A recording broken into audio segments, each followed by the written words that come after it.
Sa isang tahimik na palengke sa Marikina, matatagpuan ang lumang shop ni Mang Julio, isang sapaterong kilala hindi lamang sa kanyang kahusayan sa pag-aayos ng sapatos kundi pati na rin sa kanyang kabutihan sa kapwa. Ang shop na ito, bagamat maliit, ay puno ng mga kwento ng pag-asa at kabutihan. Isang maalinsangang hapon, habang abala si Mang Julio sa pag-aayos ng isang pares ng sapatos, isang batang lalaki ang dahan-daang pumasok sa kanyang shop. Hawak ng bata ang kanyang lumang sapatos, halata sa kanyang mukha ang pag-aalala at kaba. Mang Julio, magandang hapon po, mahina ngunit matapang na bungad ng bata. Pwede po bang paayos itong sapatos ko? Pero wala po akong perang pambayad, Mang Julio. Tumingin si Mang Julio sa batang lalaki, at sa halip na magalit, isang mahinahon at maunawain na ngiti ang nakita sa kanyang labi. Ipaayos mo na dito yang sapatos mo, anak. Tingnan natin ang magagawa natin, sabi ni Mang Julio, habang inilalapag niya ang kanyang mga gamit at sinuri ang sirang sapatos. Habang maingat na inaayos ang sapatos, nagsimula ng mahinahong usapan si Mang Julio. Anak, ano bang gusto mong maging paglaki mo? Tanong niya, na may halong interes sa boses. Nagningning ang mga mata ng bata. Gusto ko pong maging engineer, Mang Julio, sagot niya ng buong pag-asa. Pagbutihan mo ang pag-aaral mo para maabot mo ang mga pangarap mo, payo ni Mang Julio habang patuloy sa pag-aayos ng sapatos. Tsaka mo na lang isipin ang bayad pag engineer ka na, ha? Lumitaw ang isang ngiti sa mukha ng bata, na ngayon ay puno ng pag-asa at determinasyon. Opo, Mang Julio. Sisikapin ko pong maging isang magaling na engineer. Sa simpleng pag-uusap na iyon, hindi lamang sapatos ang naayos ni Mang Julio kundi pati na rin ang puso ng isang batang may pangarap. Sa maliit na shop ng sapatero, nabuo ang isang di malilimutang sandali na magpapaalala sa atin na ang kabutihan, kahit gaano kaliit, ay may malaking epekto sa buhay ng iba. Matapos ang kanilang maikling pag-uusap, bumalik si Mang Julio sa pag-aayos ng sapatos, ngunit ang isipan niya ay puno pa rin ng pagmumuni-muni tungkol sa batang may pangarap maging engineer. Nakita niya sa bata ang pagnanais na baguhin ang kanyang kinabukasan, isang bagay na labis niyang hinahangaan. Habang hinihigpitan ni Mang Julio ang mga huling tahi, hindi niya maiwasang magtanong muli sa bata. Anak, bakit gusto mong maging engineer? Usisa niya, habang patuloy na pinapakinis ang gilid ng sapatos.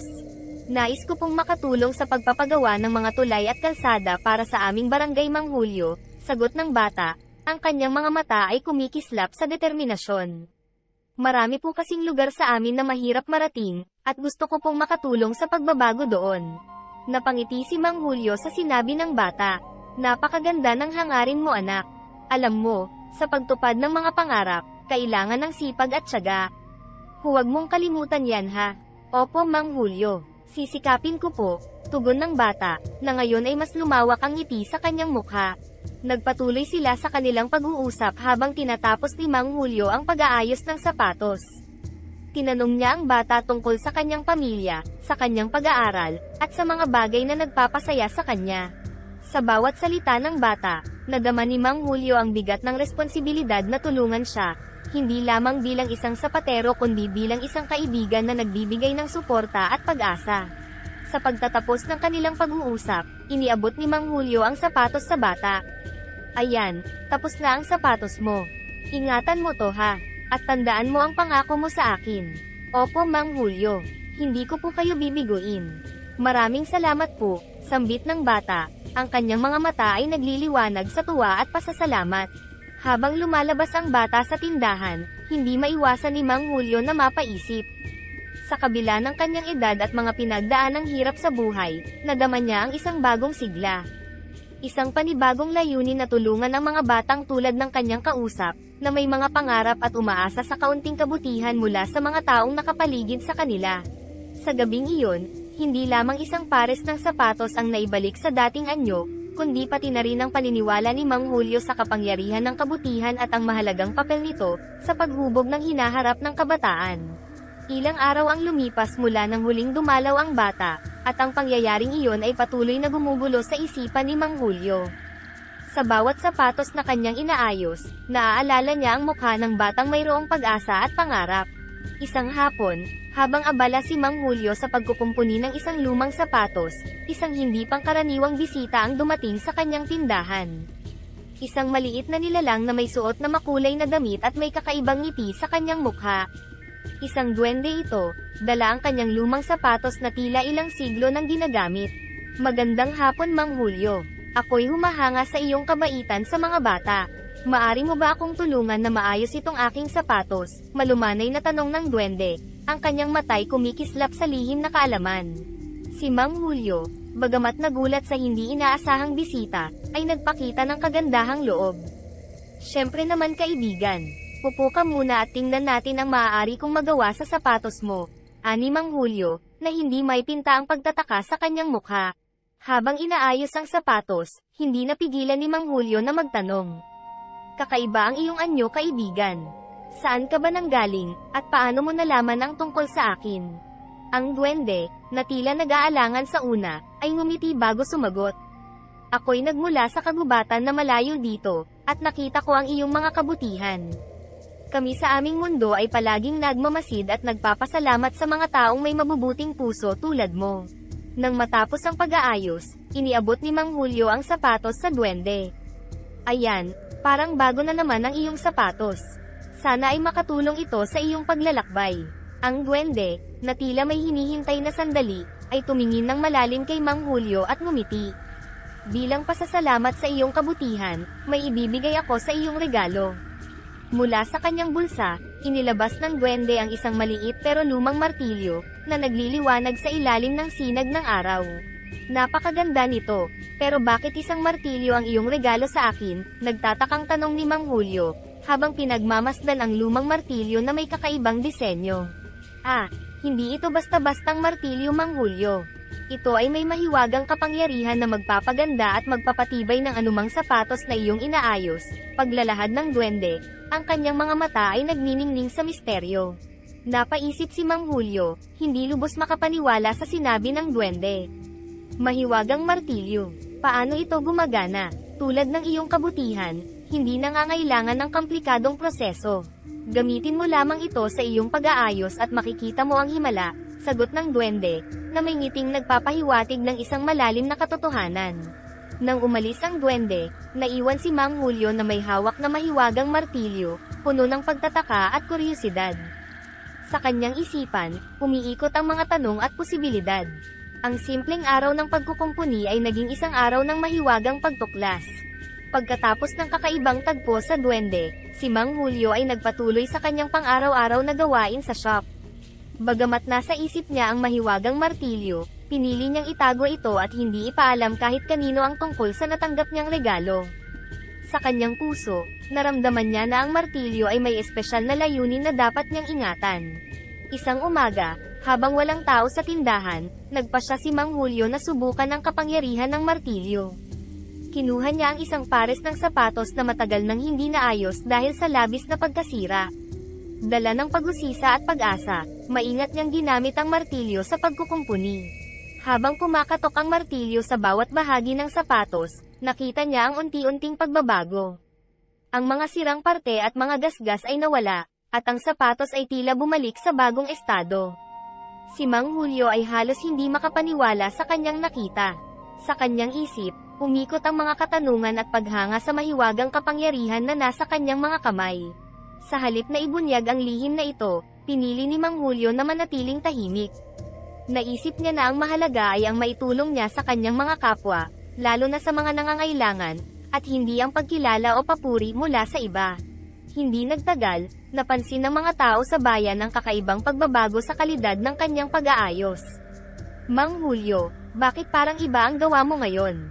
Mas matibay at mas maganda ang mga sapatos na inyong inaayos, puna ni Aling Sisa, isang suki ni Mang Hulyo. Ngumiti lang si Mang Hulyo at sinabing, marahil ay dahil sa dagdag na pag-aalaga at pagsisikap, Aling Sisa. Mahalaga sa akin na matugunan ang inyong mga pangangailangan. Kahit pa marami ang nagtataka at nagnanais malaman ang lihim sa likod ng kanyang biglaang husay, nanatiling tikom ang bibig ni Mang Hulyo sa kanyang mahiwagang martilyo. Para sa kanya, ang tunay na mahalaga ay ang makapagbigay ng tulong at saya sa kanyang mga kapwa, hindi ang pagkilala o kapangyarihan na maaaring dulot nito. Sa bawat sapatos na kanyang inaayos, lalo lamang umigting ang kanyang paninindigan na gamitin ang mahiwagang martilyo sa paggawa ng mabuti, hindi para sa personal na kapakinabangan, kundi para sa ikabubuti ng marami. Habang lumilipas ang mga araw, ang balita tungkol sa di maipaliwanag na husay ni Mang Julio sa pagkukumpuni ng sapatos ay patuloy na kumalat. Maraming tao mula sa iba't ibang lugar ang dumagsa sa kanyang shop, dala ang pag-asang maibalik sa dating ganda ang kanilang mga lumang sapatos. Isang hapon, dumating si Ginoong Reyes, isang mayamang negosyante mula sa kalapit na bayan. Dala niya ang isang pares ng mamahaling sapatos na tila nasira ng malubhang pagkakataon. Mang Julio, narinig ko ang tungkol sa iyong kahusayan. Narito ako para subukan kung totoo ang mga sabi-sabi, mayabang na sabi ni Ginoong Reyes, habang iniabot ang kanyang sapatos. Si Mang Julio, bagamat hindi sanay sa ganitong klase ng pagtanggap, ay kalmadong tinanggap ang hamon. Sige po Ginoong Reyes, tingnan po natin ang magagawa ko. Habang inaayos ni Mang Julio ang sapatos, nagpatuloy ang usapan. Mang Julio, ano ba ang sikreto mo? Bakit biglang gumaling ang iyong pag-aayos? Tanong ni Ginoong Reyes, ang kanyang mga mata ay puno ng pagdududa at kuryosidad. Si Mang Julio na nag-aalinlangan kung ibubunyag ang tungkol sa mahiwagang martilyo, ay tumugon ng maingat. Sa tagal ko na po sa pagkukumpuni, natutunan ko po ang ilang teknik at palagi ko pong sinisiguro na buo ang aking atensyon at puso sa bawat sapatos na aking inaayos. Nang matapos ang pag-aayos, hindi makapaniwala si Ginoong Reyes sa nakita. Ito'y tila bago. Hindi ako makapaniwala. Mang Julio, ano man ang iyong ginagawa, ituloy mo lang. Nang maglaon, inalok ni Ginoong Reyes si Mang Julio ng malaking halaga ng pera kapalit ng kanyang sikreto. Mang Julio, handa akong magbayad ng malaki para sa iyong teknik. Ano ba ang presyo mo? Sa sandaling iyon, naharap si Mang Julio sa isang pagsubok ng kanyang pananampalataya at integridad. Naisip niya ang mahiwagang martilyo at ang pangakong kanyang ginawa sa duwende na gamitin ito sa paggawa ng mabuti. Paumanhin po Ginoong Reyes, ngunit hindi po mabibili ang aking teknik. Ang mahalaga po sa akin ay ang makatulong sa aking mga kababayan, hindi ang pera, matatag na tugon ni Mang Julio. Umalis si Ginoong Reyes na may halong paghanga at pagtataka sa kanyang mukha. Naiwan si Mang Julio sa kanyang tindahan, hindi lamang naipreserba ang lihim ng mahiwagang martilyo kundi pati na rin ang kanyang prinsipyo. Sa gabing iyon, habang nakatingin sa martilyo, nagbalik tanaw si Mang Julio sa mga pangyayari. Bagamat may pagkakataon siyang yumaman, nadama niyang mas mahalaga ang manatili sa landas ng kabutihan at katapatan. Sa kanyang puso, alam niya na ang tunay na yaman ay hindi nasusukat sa ginto o pilak, kundi sa pagtulong at pagkakaroon ng positibong epekto sa buhay ng iba. Nang umuwi si Mang Julio isang gabi, pagod mula sa maghapong pagkukumpuni, isang ideya ang lumitaw sa kanyang isipan. Bakit hindi niya palawakin ang kanyang tindahan at gawin itong isang pagawaan ng sapatos? Sa ganitong paraan, makakapagbigay din siya ng trabaho sa mas marami. Kinabukasan, habang inaayos ang mga sapatos ng kanyang mga suki, hindi niya mapigil ang ibahagi ang kanyang naisip kay Aling Sisa, isa sa kanyang mga matapat na customer. Aling Sisa, naisip ko po na palakihin ang shop at gawin itong isang pagawaan ng sapatos. Sa tingin niyo po ba ay magandang ideya ito? Tanong ni Mang Julio, umaasa sa positibong tugon. Magandang ideya yan Mang Julio, masiglang tugon ni Aling Sisa. Marami nga po ang nangangailangan ng trabaho dito sa atin. At alam naman po namin na magiging maganda ang kalidad ng sapatos na magmumula sa inyo. Habang isinasalaysay niya ang kanyang plano, naramdaman ni Mang Julio ang init ng suporta mula sa kanyang mga suki. Hindi lang basta negosyo ang kanyang binubuo, kundi isang komunidad na magtutulungan para sa ikabubuti ng lahat. Sa paglipas ng ilang buwan, unti-unting nabuo ang pagawaan. Ang mga taong dati walang trabaho ay ngayon ay may pagkakakitaan na, at nakikita ni Mang Julio ang pagbabago hindi lang sa kanilang mga bulsa kundi pati na rin sa kanilang mga mukha. Mga mukhang may pag-asa at kasiyahan. Sa mga sumunod na taon, patuloy na umunlad ang pagawaan ng sapatos na may tatak na Julio.